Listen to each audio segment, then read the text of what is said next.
Oke, di sini akan kita lanjutkan ya bagaimana langkah menentukan deno dan tau.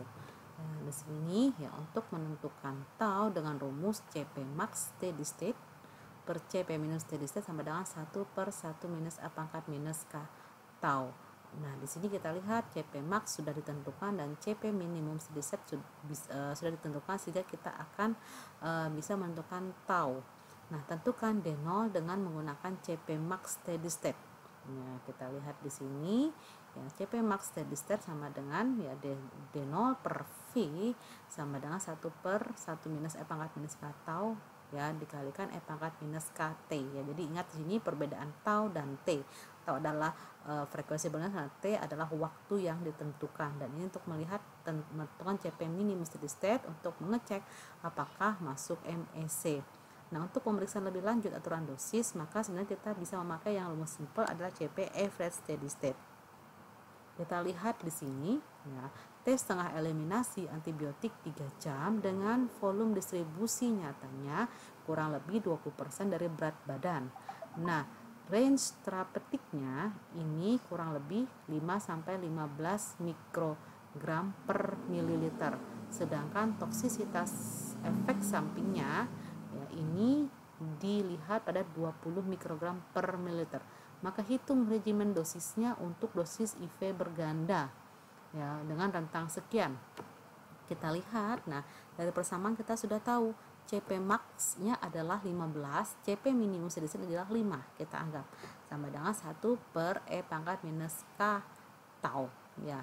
Oke, di sini K sama dengan 0,693 per T setengah. Karena kita ketahui T setengahnya adalah 3 jam, sehingga kita bisa menentukan berapa taunya frekuensi. Jadi frekuensi pemberian adalah tiap 4,76 jam ya. Kemudian ya kita bisa menentukan dosis untuk menghasilkan CP max ya. Untuk menghasilkan CP max kita ketahui sih CP max-nya, rumus CP max adalah 0 per VD per 1 minus E pangkat minus 1 minus E pangkat minus K tau ya. Di sini kita lihat.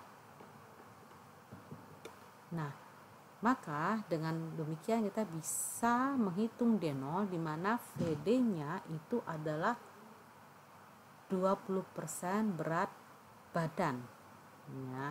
Di sini dianggap VD sama dengan kurang lebih kita anggap 200 ml per kilogram, jadi kurang lebih 20% berat badan. Maka di sini VD sama dengan ya kita lihat D0 per VD adalah 200 ml.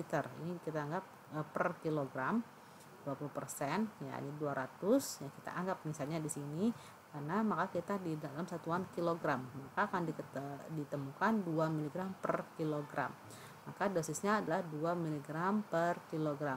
Maka untuk melihatnya ini kita hitung ya, maka untuk mencek dosis ini apakah dia memiliki efek terapeutik, maka bisa dihitung CP minimum steady state-nya dengan rumusnya CP minimum steady state masukin ya, dan CP average masukkan ya, apakah dia berada di antara rentang 5-15 dan tidak melebihi 20 mikrogram per mililiter. Oke. Nah, ini rumusnya untuk CP minimum steady state, dan ini untuk CP average steady state. Nah, kita lihat lagi di sini menentukan untuk rute pemberian. Ini dapat berupa secara IV ya, intravena, ekstravaskular, ekstravaskular dan juga IM. Obat berlintas stabil dalam saluran cerna akan mengalami first pass dan efek lintas pertama. Ya, maka rute pemberian ini harus kita kaitkan dengan bagaimana keadaan pasien, apakah dia mengalami efek lintas pertama ataupun jika dia indeks terapi sempit. Nah, ini beberapa rute umum untuk pemberian obat yang parentera dan ekstravaskular. Nah, pemberian dosis obat. Bagaimana bayi? Ya, bayi pertimbangan perbedaan farmakokinetik dan farmakologi obat bayi dan dewasa. Kenapa? Karena pertama, komposisi tubuh bayi masih belum sempurna, terutama ginjal dan juga hati untuk metabolisme. Selain itu juga bayi biasanya komponen akhir lautan akhir itu lebih banyak. Maka perhatikan juga dosis untuk obat-obat yang terlarut lemak dan juga terlarut air. Usia lanjut.